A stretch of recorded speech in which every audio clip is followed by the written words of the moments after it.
in tribute, we're going to be taking a look at those movers and shakers of Scottish history who changed our way of life. And here to give us an insight into the past is our resident historian, Kate Williams. With the music, Kate. Hello.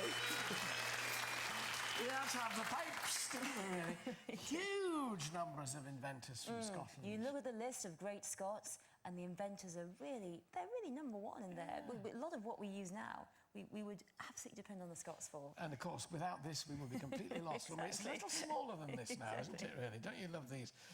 Telephone. No, the telephones, this was invented by Alexander Graham Bell, who actually wasn't born Alexander Graham Bell. He got Graham as a middle name when he was 11. So he was a Scotsman. How did he manage that? Well, his father thought he might like an extra name. So he gave you one as a present? As a present. I brought you a present. Try this, chaps, at home. I brought you a present, dear. I'm giving you another name, the middle one, you know. Instead of a bunch of flowers. You don't need a computer. So he was born in 1847, and his parents were really interested in speech and language, and they emigrated to Canada and America and then Canada.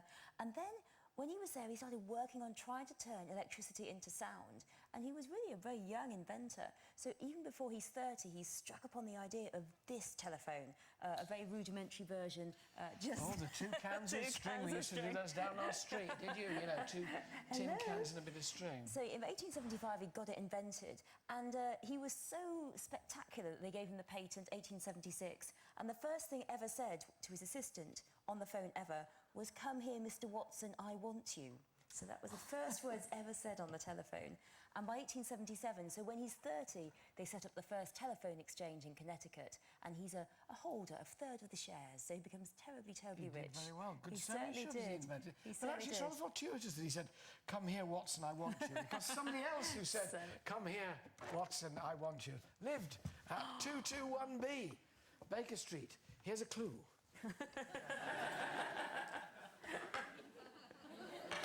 Yes, it was Popeye.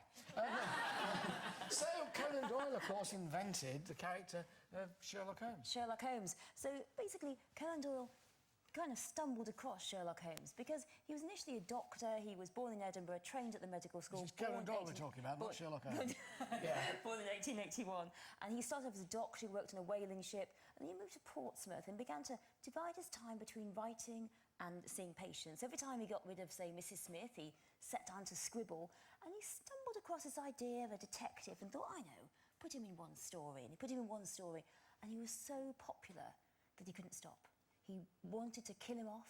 He failed. He tried everything to stop writing Sherlock Holmes. But he did kill him off quite quickly. He went over the Reichenbach Falls with Moriarty and supposedly died. He chucked him over the falls, and then the public outcry was so big, he had to bring him back. And he said, it was like Dallas all over again. It was Bobby in the shower, except it was Sherlock Holmes in the waterfall. Exactly. It's been done before. Deja vu. So he did bring him back. He was just pretending to be dead. Yes. Clever Conan And he Doyle. also tried the cunning plan of saying to the publishers, "I'll only write it if you pay me loads of money," thinking the publishers would say, "We're not paying that." Instead, the publishers said, OK, you can have it. Gosh. So he was really pretty much stuck writing Sherlock Holmes, and his comeback novel after the falling over the waterfall was The Hound of the Baskervilles. So one of the most famous of all. One of the most famous of all, the comeback, yeah. So I mean, it was amazing, really, to think that he actually wanted to write something else, but what he created was the most best-loved character, really, best-loved detective. And what's fascinating about this is that, actually, at the time, Baker Street didn't go up to 221. Really? It didn't. So he invented the number. Because people try and say it was on this spot, 221B Baker Street, so it never was. It never was. It actually only went up to 85. Gosh. And so it's a bit like the platform 7. You know, when you ever go to King's Cross and someone says to you, "Where's platform 7.5?" Yeah, so you go with Harry Potter. Yeah, 7 3/4. And this is actually in the middle of Harvey Nichols. Yeah. So don't go. Over there, another great Scot. You know, an extraordinarily great Scot, a man to whom many owe their lives. Yes. He'd put on a bit of weight since then. But this is Alexander Fleming. Alexander Fleming. Penicillin. Penicillin, born in 1888, a doctor, and he served in World War I. And then in 1928, he was investigating the flu virus. So he was growing it in his petri dishes, growing the flu virus. And this is a testament to the importance of going on holiday. So he went on holiday, came back, and he saw there was this weird mould growing on the petri dish. And he thought, that's weird, because actually the whole section around the virus isn't there, so clearly the mould had killed it off. And that was the discovery of penicillin. It was accidental. And then that was 1928. It took till the 40s before it became mass-produced.